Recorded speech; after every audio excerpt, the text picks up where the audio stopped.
দুর্দ্বন্দ্বর কি আছে, অ্যাম্বিশন থাকতে পারে কারণ, না কারো অ্যাম্বিশন থাকতেই পারে, গাছে উঠবে, পাহাড়ে উঠবে, হতেই পারে।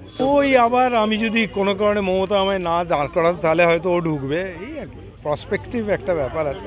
আমার বিরুদ্ধে ঠিক বলছে না, ও জেনারেল বলছে, ও জায়গাটার জন্য বলছে। হয়তো আমি আশা করছি, মনে হচ্ছে গতবার চেষ্টা করেছিল, পরের বারও চেষ্টা করবে, এই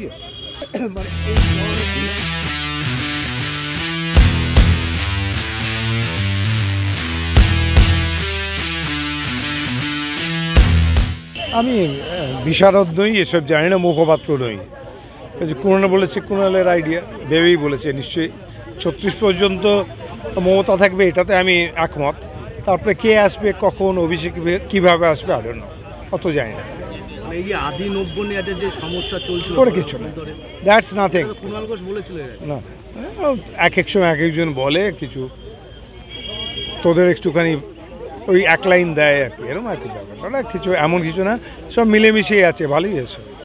বৈঠকে নারায়ণ গোস্বামী অশোকনগরের বিধায়ক, তিনি বলেছেন বারাসাতের কথা শোনবার কেউ নেই, জনপ্রতিনিধি নেই। মানে আপনি বারাসাতের বিধায়ক, বিষয়টা কিভাবে দেখছেন? আমি বিধায়ক কেন, আরও অনেকে আছে যাদের শোনার কথা, সবাইকে উদ্দেশ্য করেই বলেছে।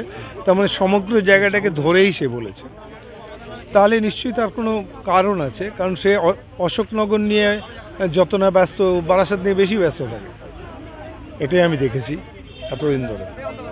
এবং গতবারও দাঁড়ানোর চেষ্টাও করেছিল এখানে, কিন্তু হয়নি কোনো কারণে। আমার ধারণা মমতা ব্যানার্জি বোধহয় আমায় টিকিটটা দিয়ে দিলেন, হতে পারে। তো সেই আর কি ব্যাপারটা, আবার একবার চেষ্টা হয়তো করছে, হয়তো মনে হয়। কিন্তু একটা দলের মধ্যে একটা অন্তর্দ্বন্দ্ব থেকে গেল। অন্তর্দ্বন্দ্বর কি আছে, অ্যাম্বিশন থাকতে পারে কারণ, না কারো অ্যাম্বিশন থাকতেই পারে, গাছে উঠবে, পাহাড়ে উঠবে, হতেই পারে। আপনি বলছেন আশা, মানে অনেকের তার আশা রয়েছে। হ্যাঁ, মনে হয় একটা পারফেক্ট লাইন ভাব, তাহলে বেরোচ্ছে না। বারাসাত নেতৃত্বের অনেকের ভাবনা যে ওই দিন কেন এরকম শোনার পরে বিধায়ক চুপচাপ ছিল। হ্যাঁ, এইটা ইম্পর্টেন্ট পয়েন্ট। তার কারণ আমার যেটা মনে হয় সেটা হচ্ছে, একজনের অ্যাম্বিশন আছে যে আমি ঐশ্বর্যাকে বিয়ে করব, হয়তো ধর সেই কথাটার ভিতরে কোনো মূল্য নেই, আর যে কাজটা বলছে, খামতির কথা বলছে, এটা নেই আমার এখানে। ফলে ফলান্তিক কথা কেন বলবো, দরকার কি? একই দলের আরেকজন বিধায়ক, একজন বিধায়ক বা তার সামগ্রিকভাবে এইভাবে বলছেন কোর কমিটির, সে কোর কমিটি দেখবে, যারা বলেছে তারা দেখবে, নিশ্চয়ই তারা দেখবে। কোর কমিটি আছে আমাদের। আপনি তো বারাসাতের জন্য সার্ভিসটা দিচ্ছেন এবং আগামী দিনেও ভোটে দাঁড়াবেন। আমি ভোটে দাঁড়াবো কিনা সেটা এখন নয়, প্রশ্ন 26-এ হবে, এখন না। হঠাৎ কেন বলতে গেল? আপনি তো জনপ্রতিনিধি। ওই আমি ছেড়ে দিই বলে বোধহয়, চেয়ারম্যান রয়েছে অনেকে, আমি প্রত্যেকবার ছেড়ে দেবো বলি, সেই জন্য বোধহয়। আপনি যেমন বলছেন না 26 অনেক দূর, নারায়ণ গোস্বামী এখন টার্গেট করছে 26, এই আর কি। বারাসাতে আমি এখনো পর্যন্ত যা বুঝিনি, যেহেতু আমি সেই পলিটিক্সটা করি না, হয়তো এখানকার ব্যবসায়ীদের সঙ্গে, অমুকের সঙ্গে যোগাযোগ রেখে আমি সেই কাজটা করি না।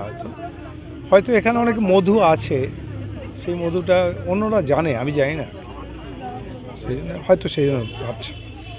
মানে সেই ব্যবসায়ীদের সঙ্গে টাচ করতে পারছে না বারাসাতের বিধায়ক না হওয়াতে, এরকম বলছেন?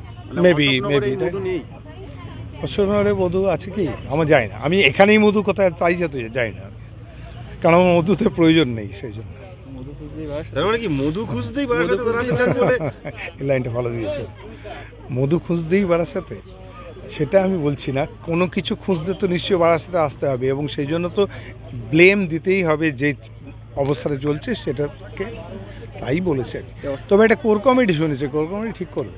আর আমি এটার অ্যাকচুয়ালি উত্তর দেওয়ার কোনো প্রয়োজন বোধ করছি না। অশোকনগরের দুবারের বিধায়ক এবার চাইছে বারাসাতে দাঁড়াতে, মেবি তার মত, সেটা একবার দাঁড়াতে চেয়েছিল আমার জায়গায় গতবারই, তো ফলে তার মত, সে মনে করবে যে এখানে কেউ শোনার নেই, একমাত্র ওই আছে, এসে শুনবে, হতে পারে, তাই সে বলবে। আপনি কি একমত? একমত কি করে হবে, ও এলে শুনবে, আর কেউ শুনছে না, এটা ওর ধারণা। কেন হঠাৎ করে এরকম আপনার এই অভিযোগ শোনা হচ্ছে না, এরকম একটা অভিযোগ? ওই আবার আমি যদি কোনো কারণে মমতা আমায় না দাঁড় করাতে তাহলে হয়তো ও ঢুকবে, এই আর কি। প্রসপেক্টিভ একটা ব্যাপার আছে, তো একটু একটু দিতে এগিয়ে থাকতে হবে আর কি, এক পা একটু এগিয়ে দিচ্ছে এই আমার। সে চেষ্টা করেছিল মানে বারাসাতে আপনার গতবার ছিল তো, জানিস তো, তুই সবই জানিস তো, আপনারা যা জানেন আমি তাও জানি না, তবু এবার কি তাহলে কি বলছেন যে বারাসাতে দাঁড়াতে পারেনি সেই কারণে আপনার বিরুদ্ধে এরকম বলছেন? আমার বিরুদ্ধে ঠিক বলছে না, ও জেনারেল বলছে, ও জায়গাটার জন্য বলছে। হয়তো আমি আশা করছি, মনে হচ্ছে গতবার চেষ্টা করেছিল, পরের বারও চেষ্টা করবে, এই তিনি বারাসাতে দাঁড়াতে চান মনে হয়। একবার যে চেষ্টা করেছে হয়নি, তাকে পাঠিয়ে দিয়েছে ওখানে অশোকনগর, সে আবার চেষ্টা করবে। মানে বলছেন অশোকনগরের বিধায়ক কোর কমিটির বৈঠকে যে কথা বলেছেন নারায়ণ গোস্বামী, হ্যাঁ, সে কথা আসলে পেছনে কিছু উদ্দেশ্য আছে, এইটুকুই বলছি। এটা কি বারাসাতে দাঁড়ানোর উদ্দেশ্য? মেবি মনে হয়, হতে পারে, গতবার চেষ্টা করে হচ্ছে না। না কি বল আর কোন লাইন